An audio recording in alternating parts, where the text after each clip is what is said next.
ne ne Maroc moom mooy réew moo xamante ne nii en Afrique bu ëpp mun naa wax ne en termes d'investissement au Sénégal et te loolu dafa am lu bëri lu muy firndeel dafa am lu bëri lu muy wane suñu digganteeg Maroc comment les relations nu mu amee solo wegante bi ak aussi confiance bi nga xam ne justement am na entre nos autorités Maroc bu demee ba tey jii nii nekk ci secteur yu gën a am solo au Sénégal muy du jëm ci wàllum banque assurance muy di jëm ci wàllum BTP immobilier lu jëm ci agriculture yeneen ak yeneen donc cela veut dire que tey jii nii relation Sénégal ak Maroc nekk na relation boo xam te ne nii bu am solo la ku ci nekk di ci gis boppam et te loolu jàpp naa ne loolu rek nañ jëmmalaat encore loolu la Ousmane Sonko demoon gën a féddali parce que te quand même tradition la boo xamante ne nii war nañ ci gën a mën a bàyyi xel surtout en termes de rapport yi nga xamante ne nii si vous voulez bilatéraux moom moo am suñu diggante quand même ak Maroc mais lépp tamit wax ji moo di ne après la signature justement de ces accords lan mooy doon les retombées parce que tey jii nii c'est bien ñu déplacer wu une délégation il me semble que yëf yi dañ ko xaw a gaawal tuuti surtout ak li nga xam ne moom moo am ci CAN bi mais en termes de retombées qu'est-ce que lan nañ ciy gagner parce que aussi loolu dafa am solo il ne s'agit pas de se déplacer ak tout ce que cela va nous coûter en termes de prise en charge ak nangam pour que yëf yi reste ci état wu juste signature ay accord il faut mu am véritablement ay retombées autrement dit il faut déplacement boobu am njeexital am njëriñ je veux dire am njëriñ googu moom mooy lan Maroc est-ce que pare na véritablement pour duggalaat xaalisam ci réew moo xamante ne nii nee nañ réew mi moom nërmeelu na loolu problème la est-ce que Maroc tey jii nii ci domaine yi nga xamante ne nii au-delà ci domaine yi nga xam ne xamoon nañ naturellement ñi ngi ci ñu bëgg ci wàllu yaan si ak Sénégal tamit lu jëm ci wàllum pêche lu jëm ci wàllum industrie entre autres ñoom seen est-ce que véritablement tey Maroc pare nañ pour jël seen alal dugal ko fii nii au Sénégal parce que loolu moom mooy wax ji tamit parce que dem pour signer ay accord dellu si waat toogaat comme ni ñu ko defee ak yeneen dëkk boobaak léegi président bi mi ngi tukki premier ministre mi ngi tukki accord. et puis le premier ministre est-ce que d'habitude ce n'est pas le ministre des Affaires étrangères qui partait peut-être dans ce genre de circonstances pour signer ces accords-là et aussi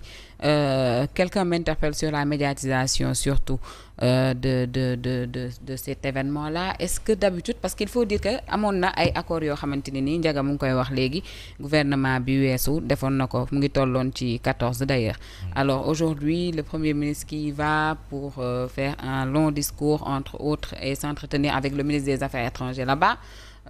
ça fait un peu cliché tu ne trouves pas Mamadou?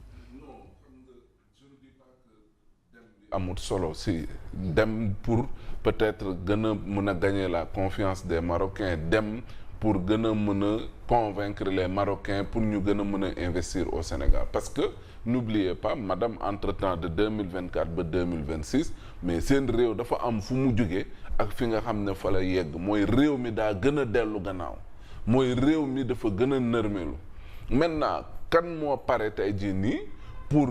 jox ñu loxo pour mun ñu génn tey ci turu bi nga xam ne moom nañ nekk peut-être mën na nekk Maroc mais problème bi moom mooy est-ce que véritablement marocains yi am nañ confiance bu ñu amoon avant sous Macky Sall ak ñoom seen pour di fa dugal seen xaalis est-ce que relation de confiance boobu mi ngi fi ba léegi parce que loolu moom mooy problème fooy dugal sa xaalis dalay leer ne fii nii bu ma ko fi dugalee kat dina am njëriñ dina dox ba ma amortir investissement bi après mën a jël ci dem ci li nga xam te ne nii moom mooy les dividendes bien sûr tu me diras peut-être dina nekk diplomatique politique pécuniaire économique entre autres d'accord mais je dis dem pour dem kese pour signer ay accords pour revenir encore loolu amul njëriñ parce que tey fu ñu toll la ñu soxla mooy kan moo ñu mën a jottali loxo ci ci pax gi ñu nekk mu mun ñu cee génne donc jàpp naa ne déplacement bi ci loolu lay amee sens beneen bi moom mooy neex na loolu ñu waxtaan ku nekk lire discours am laa mi soog ñoom seen. mais et si les actes ne suivent pas. du am sens. parce que acte buy wane ne Maroc ak Sénégal benn nañ mooy suñuy doomu réew ya ñu jàpp ak suñuy drapeau di leen jëng mel ni ne ay esclave dañu yor saa waay di leen bann bare ca réew ma loolu méngoowul ak li nga xam ne ñoom loolu nañuy woote.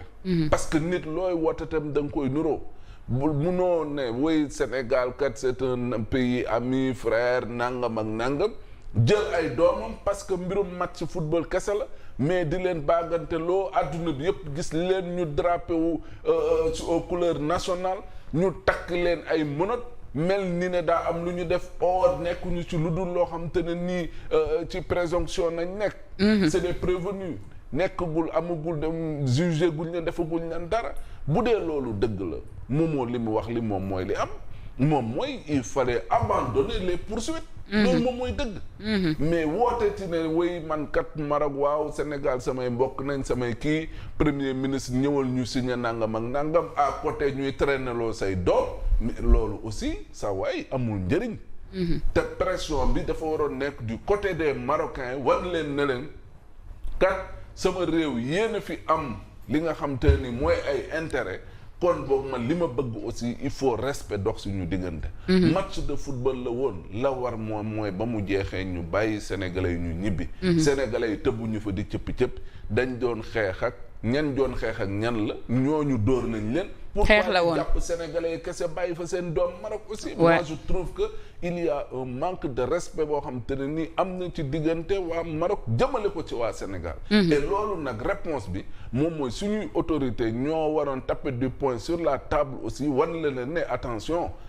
nekkoo leen nag ñoo xamante ne nii sa waay dañoo ñëw di tàllal loxo wala di leen yaakaar ci quoi que ce soit. mbirum match la woon